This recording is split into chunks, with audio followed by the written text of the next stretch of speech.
দলকে অনেক আগেই বলেছি যে আমাকে মনোনয়ন যদি দেয়া না হয় আমি স্বতন্ত্র নির্বাচন করব। হাঁস প্রতীক পেয়েছেন ব্যারিস্টার রুমিন ফারহানা। বুধবার দুপুরে ব্রাহ্মণবাড়িয়া জেলা প্রশাসক ও রিটার্নিং অফিসার শারমিন আক্তার জাহান প্রতীক বরাদ্দ দেন। হাঁস প্রতীক বরাদ্দ পেয়ে রুমিন ফারহানা জানান, তিনি হাঁস খুব পছন্দ করেন এবং নিজেও বাড়িতে হাঁস পালন করেন। নিজেই হাঁস প্রতীক চেয়েছিলেন বলে গণমাধ্যমে জানান তিনি। আমি আমার দলকেও এটা জানিয়ে দিয়েছি। এ সময় কর্মীদের শান্ত থাকা এবং কারো উস্কানিতে পা না দেওয়ার আহ্বান জানান রুমিন ফারহানা। রুমিন ফারহানা ব্রাহ্মণবাড়িয়া ২ আসন থেকে স্বতন্ত্র হিসেবে লড়বেন। তিনি বিএনপির মনোনয়ন প্রত্যাশী ছিলেন।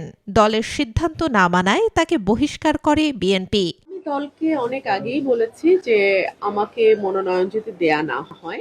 এই আসনে বিএনপি নেতৃত্বাধীন জোট থেকে জমিয়তে ওলামায়ে ইসলাম বাংলাদেশের সহসভাপতি জুনায়েদ আল হাবিবকে মনোনয়ন দেয়া হয়।